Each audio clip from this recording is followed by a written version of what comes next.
আসসালামু আলাইকুম। Channel I সংবাদে আপনাদের সবাইকে আমন্ত্রণ জানাচ্ছি। আমি আল আভি জাহান। বিস্তারিত সংবাদের শুরুতেই জানিয়ে দিচ্ছি ফ্রেশ আটা ময়দা সুজি সংবাদ শিরোনামগুলো। বাংলাদেশ থেকে হজ ফ্লাইট শুরু। বিমান বাংলাদেশ এয়ারলাইন্সের ঢাকা থেকে প্রথম ফ্লাইটে জেদ্দা গেলেন সরকারি ব্যবস্থাপনার 414 হজযাত্রী। জনগণ গণতন্ত্রের জন্য রক্ত দিয়েছে, কোনো মহামানবের প্রতিষ্ঠার জন্য নয় বলেছে বিএনপি। ডিসেম্বরের আগেই নির্বাচন দাবি।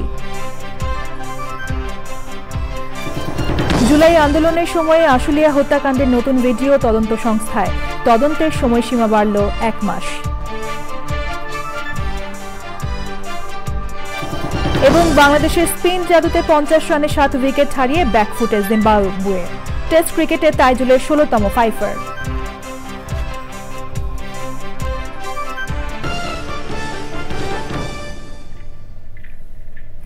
সংবাদ শিরোনামগুলো জানাচ্ছিলাম। এখনকার এই সংবাদ আয়োজন একই সঙ্গে চ্যানেল আই এর ইউটিউব চ্যানেলে এবং চ্যানেল আই এর ওটিটি প্ল্যাটফর্ম আই স্ক্রিনে লাইভ স্ট্রিম হচ্ছে। এবার বিস্তারিত। বাংলাদেশ থেকে এ বছরের হজ ফ্লাইট শুরু হয়েছে। মঙ্গলবার ভোররাত 3টায় হযরত শাহজালাল আন্তর্জাতিক বিমানবন্দর থেকে সরকারি ব্যবস্থাপনার 414 জন হজযাত্রী নিয়ে জেদ্দার উদ্দেশ্যে যাত্রা করেছে বিমান বাংলাদেশ এয়ারলাইন্সের প্রথম হজ ফ্লাইট। চকর মালিথার রিপোর্ট। বিমান বাংলাদেশ এয়ারলাইন্সের BG501 ফ্লাইটে মঙ্গলবার ভোরে বাংলাদেশ থেকে এবছরের হজের প্রথম ফ্লাইট। সৌদি আরব অংশের ইমিগ্রেশনও হয়েছে ঢাকার হযরত শাহজালাল আন্তর্জাতিক বিমানবন্দরে। সরকারি ব্যবস্থাপনার হজযাত্রীরা নির্ধারিত সময়ে বিমান বাংলাদেশ এয়ারলাইন্সের উড়োজাহাজে আসন গ্রহণ করেন। সবার চোখে মুখে আল্লাহর ঘর কাবা শরীফ দেখার আকুতি, স্বপ্ন পূরণের পথে শুকরিয়া, চোখে আনন্দের অশ্রু।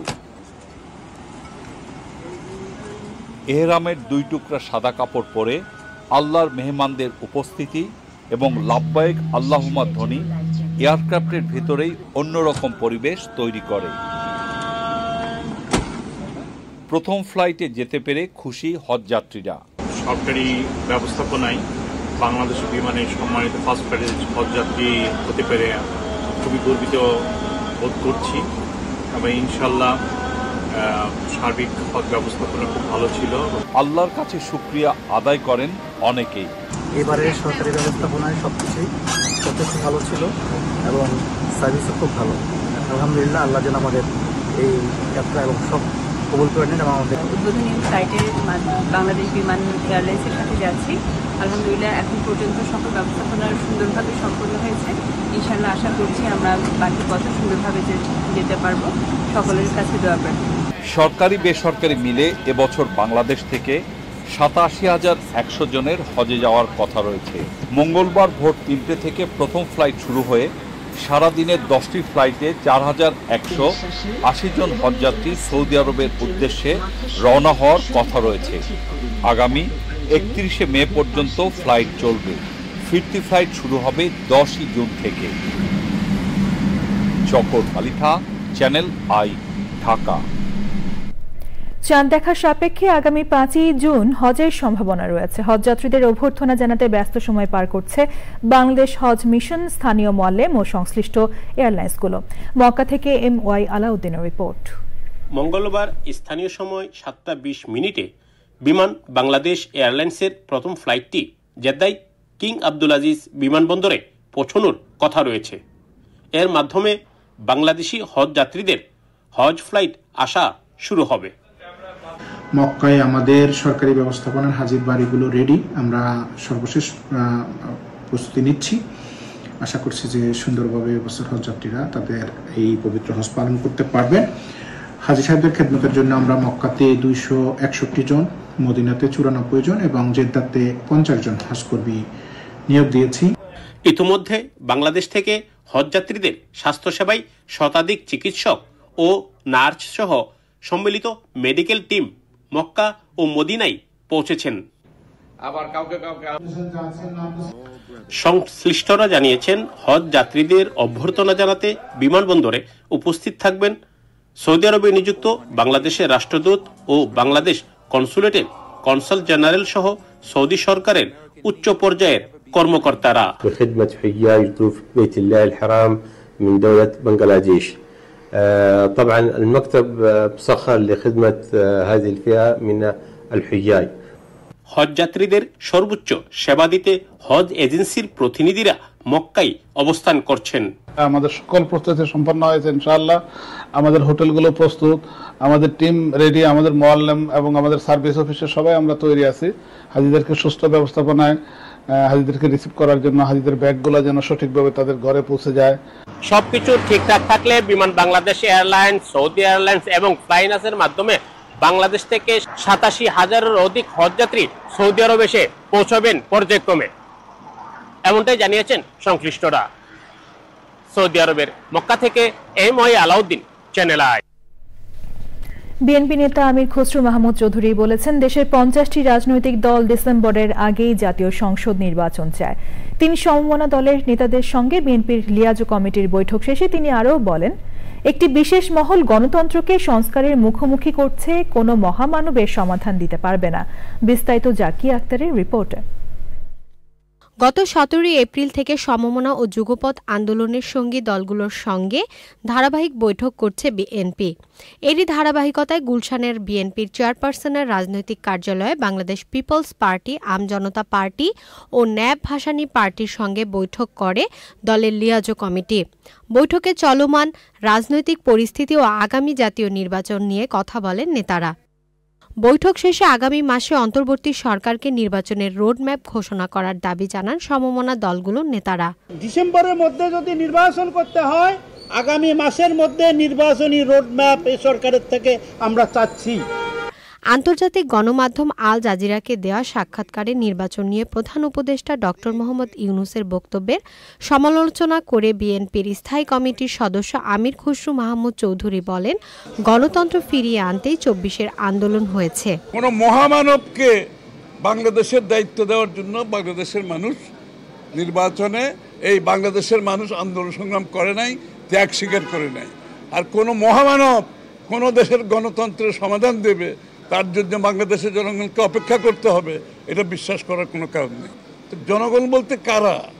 এখন জনগণ বলতে যদি কোনো একটা বিশেষ গোষ্ঠী সুবিধাভোগী, যারা গণতন্ত্রের বিরুদ্ধে গিয়ে, জনগণের ভোটাধিকারের বিরুদ্ধে গিয়ে গণতন্ত্রকে সংস্কারের মুখোমুখি করছে। দেশে কারা নির্বাচন চায় না সে প্রশ্ন তুলে আমির খসরু বলেন, কোনো বিশেষ সুবিধাভোগী গোষ্ঠী যদি গণতন্ত্রের বিপক্ষে থাকে তা কারো জন্যই সুখকর হবে না।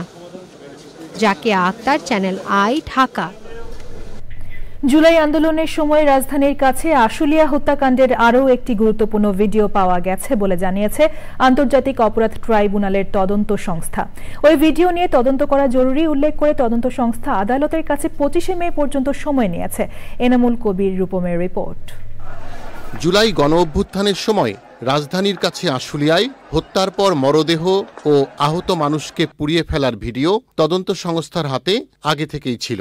এরই মধ্যে মামলার তদন্ত যখন শেষ পর্যায়ে, তখন একটি সূত্র থেকে হত্যাকাণ্ডের আরও ভিডিও পেয়েছে আন্তর্জাতিক অপরাধ ট্রাইব্যুনালের তদন্ত সংস্থা। এ কারণে তদন্ত প্রতিবেদন জমা না দিয়ে আরও তদন্তের জন্য সময় চাইলে 25 মে পর্যন্ত সময় দেন ট্রাইব্যুনাল।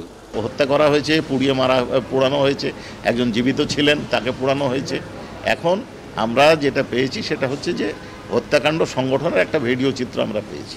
প্রসিকিউটর বলেছেন, ভিডিওটির যাচাই বাছাই ও বিশেষজ্ঞের মতামত নেওয়া সহ পরীক্ষা নিরীক্ষা এবং আসামি শনাক্ত করতে খানিকটা সময় দরকার। মানবতা বিরোধী অপরাধের ক্ষেত্রে আমরা মূল বিবেচ্য বিষয় হচ্ছে কমান্ড স্ট্রাকচার।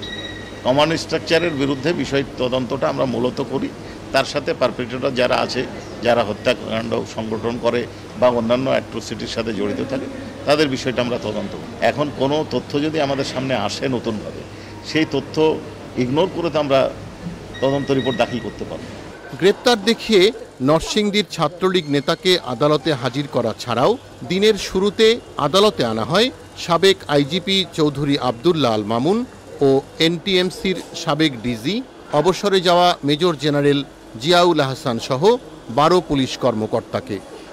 যাত্রাবাড়ি গণহত্যা এবং রামপুরায় কার্নিশে গুলি করে হত্যা মামলার তদন্ত 20 জুলাইয়ের আগে শেষ করতে তদন্ত সংস্থাকে নির্দেশ দিয়েছেন আন্তর্জাতিক অপরাধ ট্রাইব্যুনাল।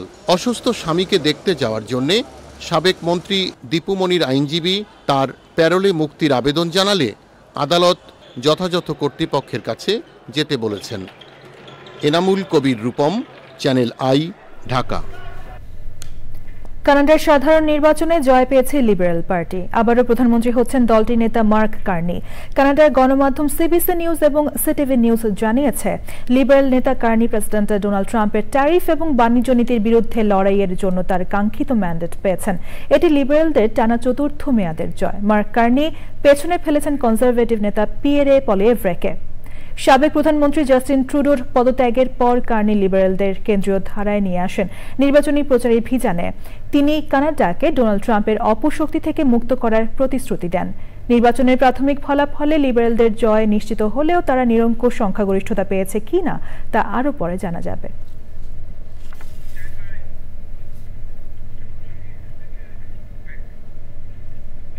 ফিরে এলাম বিরতির পর।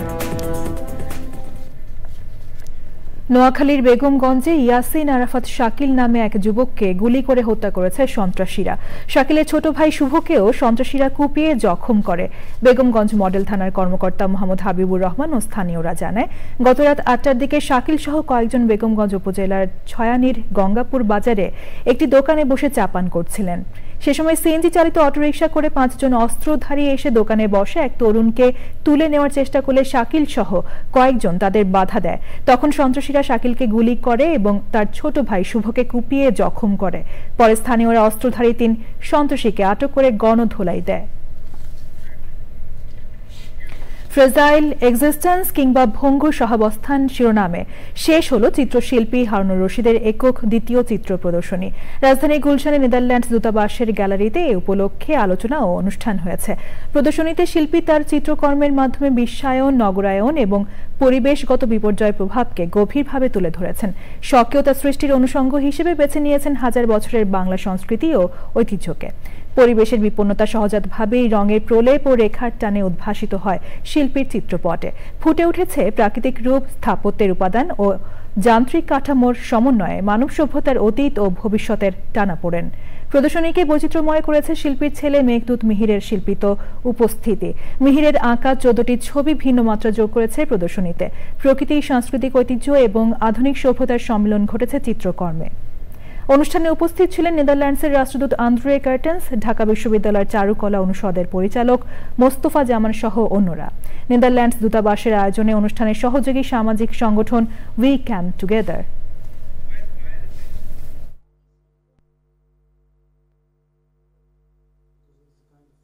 আমাদের পরিবেশ বিপর্যয়ের কারণে যে আমাদের জীববৈচিত্র্য, বাস্তুতন্ত্র নষ্ট হচ্ছে, অনেক প্রাণী বিলুপ্ত হয়ে গেছে বা অনেক প্রাণী বিলুপ্ত অবস্থায় আছে, তো সেগুলো নিয়ে আমি কাজ করি। সেই প্রকৃতির সেই জিনিসগুলো যেগুলো হারিয়ে যাচ্ছে এবং এগুলো ইকোলজি নষ্ট হচ্ছে, আমাদের পরিবেশ বিপর্যয় ঘটছে। এই যে প্রদর্শনীর শিরোনাম ফ্র্যাজাইল কো এক্সিস্টেন্স, অনাস্থার সহাবস্থান। এবার রয়েছে নিটোল টাটা কৃষি সংবাদ।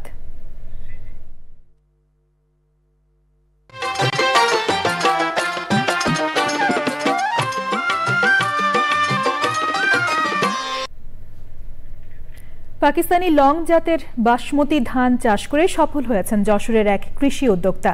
বাংলাদেশের অনুকূল আবহাওয়ায় উন্নত জাতের এই ধান আবাদে ফলন দেখে অনেকেই আগ্রহী হচ্ছেন।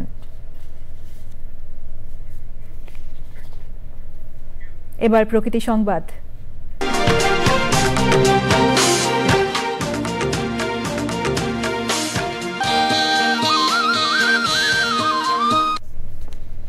আজ ভয়াল 29 এপ্রিল। 1991 সালের এই দিনে প্রলয়ঙ্কারী ঘূর্ণিঝড়ে প্রাণ হারায় চট্টগ্রাম ও কক্সবাজার উপকূলের লাখো মানুষ। ব্যাপক ক্ষতি হয় প্রকৃতি ও জীববৈচিত্র্যের। ভয়াবহ ঘূর্ণিঝড়ের প্রায় 34 বছর পার হলেও উপকূলীয় এলাকাগুলোতে বেড়িবাঁধ ঝুঁকিপূর্ণ অবস্থায় রয়েছে। এ অবস্থায় জলবায়ু সহিষ্ণু টেকসই বেড়িবাঁধ নির্মাণ করা হবে বলে জানিয়েছেন সংশ্লিষ্টরা।